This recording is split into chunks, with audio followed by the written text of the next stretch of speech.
सच सच बताओ, कैसा फील होता है जब रात के 1-2 बजे आराम से सोने की जगह आपका ब्रेन एक रेस में दौड़ रहा होता है, और ये रेस होता है कि मेरी जॉब कब चेंज होगी, मेरा बिजनेस कब स्टार्ट होगा, मुझे ये जॉब नहीं चाहिए, ऐसा जॉब चाहिए, तो उसने मेरे से ऐसे क्यों बात कर लिया, तो मैंने तो उससे अच्छे से बात किया था, या आज मैं सुबह काम कर रही थी तो काम वाली ने ऐसे क्यों बोल दिया। ऐसा हर छोटा छोटा चीज़ हमारे ब्रेन में चलते रहता है। और ये रेस है ओवर थिंकिंग का, जिसकी कोई फिनिशिंग लाइन नहीं है, जितना आप सोचोगे उतनी लाइन बढ़ती जाएगी, ये इनफाइनाइट लाइन है। एंड इस रेस में हम सब कभी ना कभी फंसते हैं, हर कोई इस रेस में दौड़ता है, बस डिपेंड करता है कोई ज़्यादा तो कोई कम, कोई इतना इस रेस में फंस जाता है कि वो डिप्रेशन में चला जाता है। मेरा भी ऐसा ही था, मैं भी पहले बहुत ओवर थिंक करती थी, हर छोटी छोटी चीज़ को ओवर थिंक करती थी। जैसे मैं किसी से नॉर्मल बात कर रही हूँ और इफ़ की जगह अगर मैंने बट यूज़ कर लिया तो पूरे दिन मैं उसी बारे में सोचती थी, अरे मैंने ऐसा क्यों यूज़ कर लिया, ऐसा कैसे कर लिया। ऐसे हर एक छोटी छोटी चीज़ सोच के परेशान रहती थी हमेशा कि ये कैसे होगा, वो कैसे होगा, मेरे साथ तो कुछ अच्छा हो ही नहीं रहा है। अब प्रेजेंट को तो एंजॉय करने ही मैं भूल गई थी, पीस होता क्या है ये मुझे नहीं पता था। फिर मेरी लाइफ में आया एक सिंपल सा कंसेप्ट जो हम सब ने पढ़ा है अपने स्कूल में, वो भी स्टार्टिंग में मोरल साइंस के बुक में, लेकिन हम जिंदगी में इतने भागते जाते हैं कि क्या हमने स्कूल में पढ़ा है वो सब भूलते जाते हैं। तो ये सिंपल सा वर्ड है ग्रेटिट्यूड, इसका मतलब होता है थैंकफुल। जो भी आपके लाइफ में हो उसके लिए थैंकफुल होना, प्रेजेंट में जो भी आप अचीव कर पा रहे हो उसके लिए थैंकफुल फील करना। एंड इस छोटे से वर्ड ने, छोटी सी प्रैक्टिस ने मैं इतना लाइफ चेंज कर दिया, मतलब मैं परेशान से एकदम मैं पीसफुल रहने लगी। तो पहले हम समझेंगे कि हमारा ब्रेन ओवरथिंक करता क्यों है। तो जो हमारा ब्रेन है वो एक सर्वाइवल मशीन की तरह वर्क करता है। इट मीन्स कि वो हमें प्रॉब्लम सॉल्व करने में हेल्प करता है और हमें सेफ फील कराता है। लेकिन आजकल की प्रॉब्लम ऐसी नहीं रही कि हमें जंगल में जानवरों से बचना है। आजकल की प्रॉब्लम हो गई है EMIs, relationship issue, social media पे दिन भर स्क्रॉल करके जो थॉट्स आते हैं उसकी वजह से हम परेशान रहते हैं। तो इसमें क्या होता है कि हम एक एग्जांपल के साथ समझेंगे कि जैसे हम सोशल मीडिया स्क्रॉल तो कर रहे हैं पूरे दिन, तो हमें क्या लगता है कि हम बस स्क्रॉल कर रहे हैं, लेकिन नहीं, हमने 1000 और मोर देन 1000 चीज़ें अपने ब्रेन में डाल रहे हैं।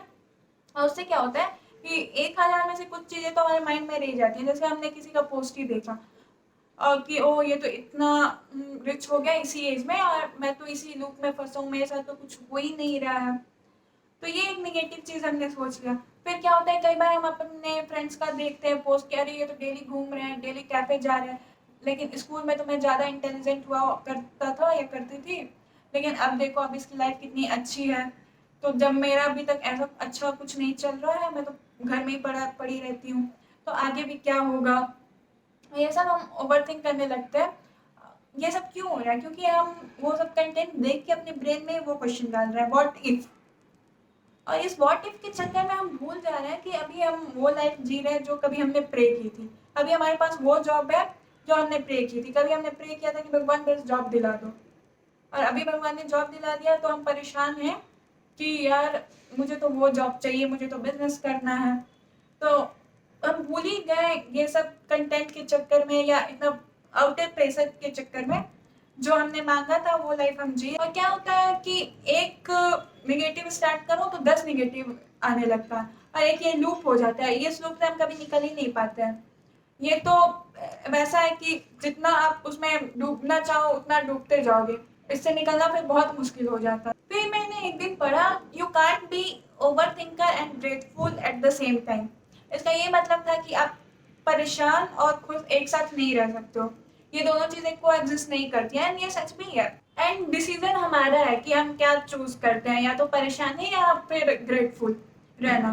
तो फिर मेरे साथ भी था ही कि मैं परेशान, फिर मैंने सोचा कि चलो ट्राई करके देखते हैं। तो मैंने ट्राई किया। जब भी ओवर थिंकिंग होता था कि अरे मुझे तो जॉब चेंज करना है, तो फिर मैं सोचती थी कि हाँ कर लेंगे, उसके लिए हार्डवर्क करना है, लेकिन अभी जो जॉब है उसका मैं इतना क्यों बुराई कर रही हूँ, ये भी तो मैंने कभी मांगा ही था ना, और मेरे पास तो जॉब है। बहुत लोग तो ऐसे हैं जिनके पास जॉब ही नहीं है। फिर कई बार होता था कि मैं सोच रही हूँ कि अरे मेरे पास तो ऐसा नहीं है, इसके पास तो है। फिर मैं अपने ब्रेन को रिमाइंड कराने लगी कि ठीक है इसके पास ऐसा है, लेकिन मेरे पास बहुत सारी चीज़ें ऐसी है जो मुझे इंटरनली पता है जो उसके पास नहीं है। तो क्यों कंपेयर करना, क्यों ना मैं थैंक यू बोलूँ यूनिवर्स को, भगवान को जो मेरे पास है, क्यों कंपेयर करना है कि उसके पास तो वैसा है। और मैं अपने ब्रेन को रिमाइंड कराने लगी कि नहीं, जब भी ओवर थिंकिंग हो रहा है मुझे रिमाइंड करना है कि नहीं, मैंने ये मांगा था या मेरे पास ये अच्छा है, तो मैं इसके लिए ग्रेटफुल हूँ और जो मुझे चाहिए उसके लिए मैं वर्क करूँगी और मुझे मिलेगा। एंड धीरे धीरे मैं लिखना भी डेली रात में लिखना स्टार्ट कर दी। कभी रात में लिख लेती थी, कभी सुबह, कभी भी लिख लेती थी कि अगर सुबह लिख रही हो तो लिख रही हूँ कि कल दिन में क्या क्या अच्छा हुआ मेरे साथ, दिन भर में क्या क्या अच्छा हुआ। मैं लिखना शुरू कर दी। शुरू में तो बहुत अजीब लगता था, लगता था कि ये क्या ही सिली चीज़ है। पहले तो मैं अपने फ़ोन के नोटपैड पे लिखती थी, धीरे धीरे मैंने नोटबुक पे शिफ्ट कर दिया। ज़्यादा फील हो रहा होता है नोटबुक पे लिखो तो, क्योंकि अपने यहाँ वैसे फील लेके लिख पाते हो तो आप ज़्यादा रियलाइज करते हो, ज़्यादा थिंक करते हो कि ऐसे नहीं ऐसे लिख लेते हैं। तो मैं लिखना शुरू करी। शुरू में अजीब ही लग रहा था, फिर धीरे धीरे मैंने देखा कि अब मेरा जो दिन भर मैं परेशान रहती थी, दिन भर ओवर थिंक करती थी, वो बहुत कम हो गया। प्रॉब्लम तो सारी वही थी, ऐसा नहीं था कि प्रॉब्लम ही सारा खत्म हो गया, लेकिन जैसे अब मैं उसके बारे में सोच रही हूँ या जैसे मैं हैंडल कर रही हूँ वो बहुत चेंज हो गया था। तो इससे मुझे बहुत हेल्प मिला और धीरे धीरे मैं करते गई। और अभी ऐसा है कि मैं ओवरथिंक बहुत कम करती हूँ, क्योंकि जब भी ओवरथिंक होता है मैं ग्रेटफुल हो जाती हूँ जो जो मेरे पास है। यूनिवर्स को थैंक यू बोलने लगती हूँ, भगवान को बोलने लगती हूँ, ग्रेटफुल होने लगती हूँ, तो फिर वो ओवर थिंकिंग कम हो जाता है। एक को आप इंक्रीज करोगे तो दूसरा खुद ही डिक्रीज हो जाएगा। जैसे एक और एग्जाम्पल के साथ हम देखेंगे, कई बार क्या होता है कि किसी ने आपका बहुत हेल्प किया और फिर कभी उसने किसी रीज़न से नहीं हेल्प किया, भले उसका पर्सनल रीज़न है, सेल्फिश रीज़न है, उसने नहीं हेल्प किया, हम बुरा मान लेते हैं या उसके बारे में बुरा सोचने लगते हैं, बोलने लगते हैं, लेकिन हमें ऐसा नहीं करना चाहिए। हमें उसके लिए ग्रेटिट्यूड रखना चाहिए कि नहीं, उसने मेरे उस टाइम हेल्प किया तो हम उसके लिए फॉरएवर ग्रेटिट्यूड रखेंगे। वैसे ही कभी कोई जॉब मिल रहा है और जो चाहिए आपको वो नहीं मिल रहा, तो जो मिला है उसके लिए आप ग्रेटिट्यूड रखो कि हाँ मुझे ये चाहिए था, मिला है, वो भी मिलेगा। लेकिन ग्रेटिट्यूड हम रखते हैं तो यूनिवर्स हमें और देता है। अगर हम यूनिवर्स ने हमें सब कुछ दे दिया, हम फिर भी दिन भर रो ही रहे हैं, तो यूनिवर्स भी नहीं देगा। अगर हम अच्छे से रह रहे हैं, खुशी से रह रहे हैं, तो खुद ही हमारा ब्रेन डबल स्पीड में अच्छे डायरेक्शन में वर्क करेगा और हम सारी चीज़ें अचीव कर लेंगे। इंस्टेड ऑफ कि ओवर थिंकिंग करके अपना दिन परेशान करो, अपने आसपास के लोगों को परेशान रखो, वो वर्क नहीं करता है। एंड ओवर थिंकिंग से तो कितनी बीमारियां भी होती हैं। ओवर थिंकिंग से ना आपकी जॉब चेंज हो पाएगी, ना आपका बिजनेस शुरू हो पाएगा। इसके लिए सबसे कुछ भी, आप अगर आपका रिलेशनशिप खराब है उसी के बारे में आप ओवर थिंक कर रहे हो तो वो नहीं चेंज होगा। ओवर थिंक से बस एक ही चीज़ होता है, बीमारी। और बीमारी के बाद फिर हमें डॉक्टर के पास जाके पैसे देने होते हैं डिप्रेशन में, या डॉक्टर के पास नहीं भी जा रहे हो तो आप घर में पड़े हो। डायबिटीज़ का मेनली रीज़न है ओवर थिंकिंग ही। तो फिर लोग उसके बाद ये नहीं खाओ, वो नहीं खाओ, इतना झंझट क्यों करना है। सिंपल से आप ये करो कि आप सोचना बंद कर दो, क्योंकि आप सोच के कुछ बदल नहीं सकते हो।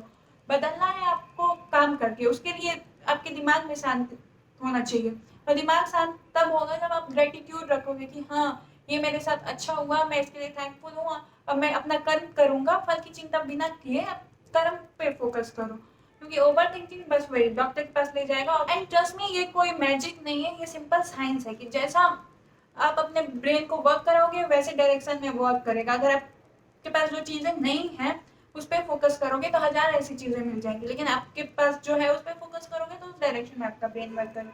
तो आप भी ये टेक्निक ट्राई करो, आपको बहुत हेल्प मिलेगी। मैंने खुद एक्सपीरियंस किया।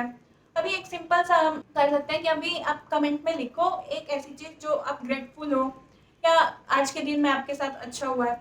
एंड आप लिखो, देखना लिखने के साथ ही आपको थोड़ा अच्छा फील होगा। तो जब एक कमेंट से आप अच्छा फील कर सकते हो, तो जब आप डेली लिखना शुरू करोगे, डेली अपने ब्रेन को रिमाइंड कराओगे कि अच्छा होगा अच्छा होगा, तब सोचो आपकी लाइफ कितनी चेंज होगी। हम ये देखेंगे इस वीडियो में। तो बेसिकली ये है कि ओवर थिंकिंग हमें जब तब में फंसा के रखता है, बड़ी खुशियों के पीछे भगाता है कि जब प्रमोशन मिल जाएगा तब हम ये करेंगे, जब बिजनेस शुरू होगा तब ये करेंगे। लेकिन ये एक लूप है, क्योंकि बिजनेस शुरू होगा तो फिर आप सोचोगे बिजनेस चल जाए तब मैं ये करूँ। वही ग्रेटिट्यूड हमें सिखाता है अब में जीना, the art of living in ordinary, art of finding happiness in ordinary. तो आप ग्रेटफुल रहना सीखो, ग्रेटिट्यूड रखो, आपकी सारी प्रॉब्लम धीरे धीरे खत्म होंगी, और खत्म नहीं भी होंगे तो आपको स्ट्रेंथ मिलेगा उसे लड़ने का। और किसी भी प्रॉब्लम का सोल्यूशन हाँ उसका स्ट्रेंथ होता है कि आप कैसे उससे फाइट कर रहे हो। तो that's it for this video, see you in next one, bye bye.